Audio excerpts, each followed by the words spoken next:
For centuries, humans have been growing alongside our botanical brethren. Our histories have mixed and mingled to bring us modern medical marvels, faded folklore, and everything in between. Of course, in order to understand the plant, we have to start with its roots. I'm M. Grubner Gaddis, and this is Rooted. Hello, and welcome back to another week of Rooted, where this week on the show, we wanted to spice it up a bit with something you're probably still savoring this season, clove. Clove, or Syzygium aromaticum, is a member of the Myrtaceae or myrtle family, with famous family members like eucalyptus, guava, and bay rum trees. All members of this family tend to be mid-sized evergreen trees and shrubs, with flowering parts growing in multiples of 4 or 5.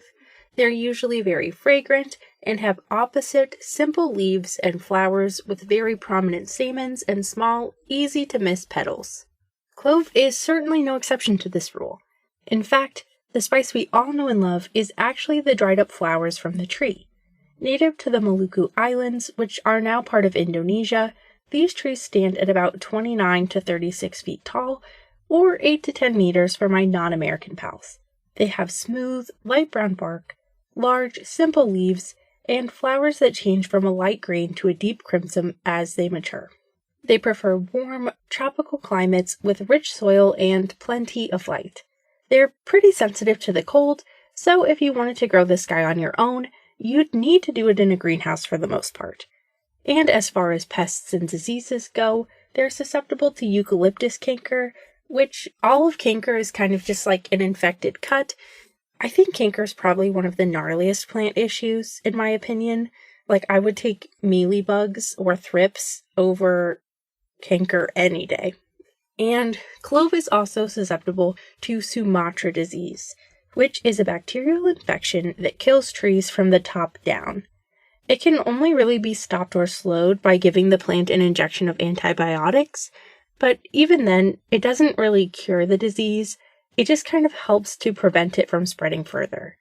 As another fun growing fact, most cloves are actually still hand harvested today.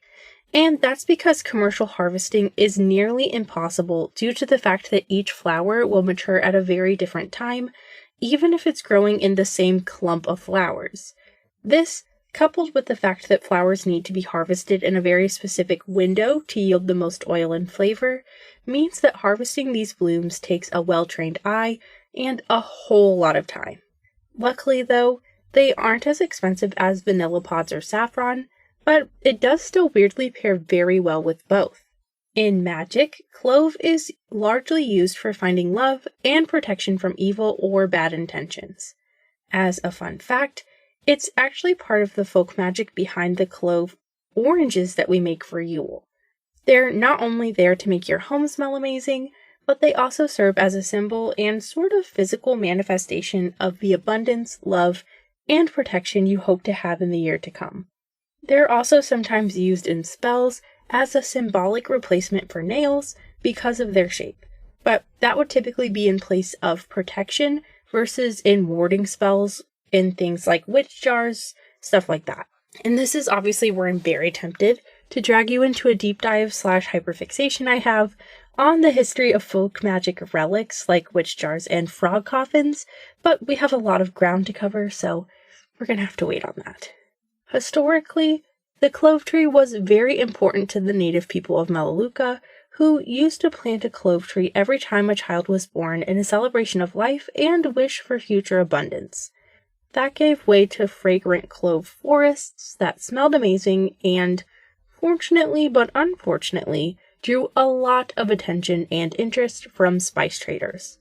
Of course, if you know your history, you know that the spice trade has had as many wars waged as there are seasoning mixes, and clove was certainly not exempt from this. After the fighting stopped, Denmark came out on top and claimed those delightful little flowers as their own, setting up a monopoly so intense that they would literally go out of their way to destroy any and all clove plants growing on lands not under their occupation.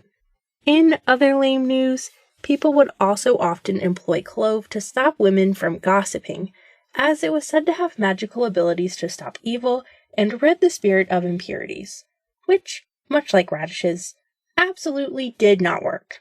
And I think honestly this is because gossiping is actually a totally normal, not evil, and historically important practice for mostly women, who usually are more or less just discussing relevant news that people in power don't like having spread around. Like the rumor, which I like to think is true, that Elon Musk is allegedly the inspiration behind the build of the Cybertruck. Kinda explains why it's so ugly if you think about it. But in more fun news, clove was also a popular additive to betel nut chewing, a very ancient and time-honored narcotic and stimulant made from the areca or betel nut, slacked lime, which is really just chalk, and wrapped in betel leaves. This kind of concoction is then chewed for either a wake-up, kind of like coffee, or something a little more fun than that, if you know what I mean. This concoction has been historically popular across Asia, with each region having its own preparation, practice, and level of general acceptance.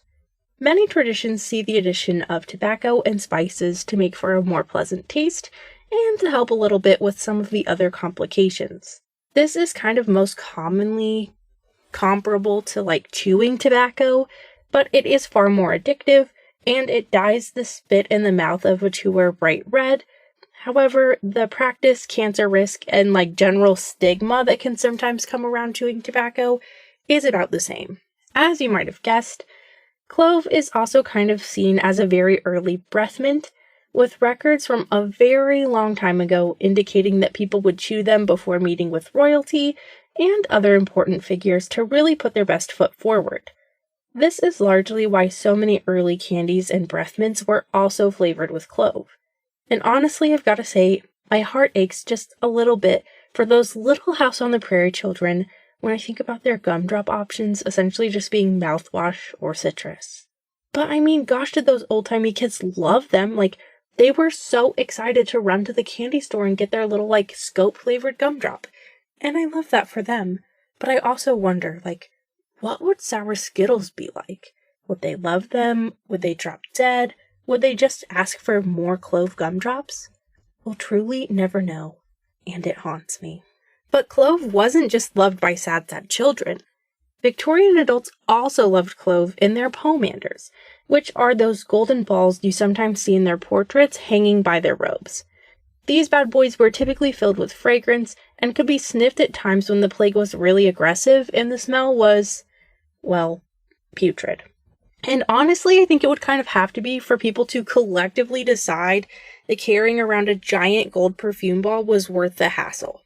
But basically, if someone gave you an orange with a bunch of cloves in it for your pomander, you were like in. They liked you. And it wasn't just them. It turns out that our love for cloves goes back a lot further. Like, honestly, so far back that I was kind of shocked. We're talking all the way back to like the early 100s. People were already trading these bad boys. And by the time the Vikings were sailing around, they were stocking up on cloves to use in trade, and numerous cultures across Europe have been documenting them in their use in burial. Probably as a sort of embalming situation, and just a general token of remembrance and respect. Which also brings us to clove's use in medicine. Clove is widely known to be a very good antifungal and antibacterial ally. It was often employed in early dentistry to help with things like dry sockets, which were super common, since our best treatment for cavities at the time was hot wax sealants, which, as you can imagine, often caused more harm and meant lots of ripped out teeth. But we also used clove in the treatment of toothaches. And cloves worked wonders for this because they're able to help reduce some inflammation and could have some sort of numbing effect, while also helping to kill any lingering bacteria that might have been causing teeth issues to begin with. And this is largely believed to be because cloves are very high in a chemical called eugenol, which is a phenolic monoterpenoid responsible for the clovey smell and antibacterial and anti-inflammatory properties. While we aren't 100% sure how it works, it seems to target the outer cell walls of bacteria, weakening them enough to let our immune systems really get to work in there, while also blocking inflammatory responses and pain receptors. And while that's all amazing news for toothaches, you should know that eugenol does act as a blood thinner, so there is such a thing as too much of a good thing when it comes to this guy. It's also because of eugenol that cloves have been an effective ally against dengue fever, which is a nasty little virus spread by mosquitoes, but for some reason inexplicably makes me picture capybaras. I don't know how that happened or why, but for now maybe that's something we could all ponder. Also, some sources I saw say that clove was used to help with premature ejaculation and exorcisms, but no one would elaborate on either thing, including the Catholic Church, who I did reach out to on exorcisms, and I got absolutely nothing. So for now, I'm just filing that away under forbidden knowledge until we can figure it out. That's all I've got for this week, but we'll be back here next week with a highly requested deep dive that I think you'll really like. See you then! Until next time, be kind to yourselves, be kind to the earth, and just like a plant, drink your water. If you liked the show, please subscribe and consider leaving us a review on Spotify, Apple Podcasts, or anywhere else you listen. You can also find us on Facebook and Instagram at rooted.pod. We're finally updating regularly on YouTube at rooted.podcast, and you can check out our website, rootedpod.com, for transcripts, updates, merch, and so much more. The show is written, produced, and hosted by me. I'm Grebner Gaddis, edited by Kat Fren of Fren Diagram, and our theme music was written and produced by Eric Cluxon. Rooted is a Henbane Media LLC production.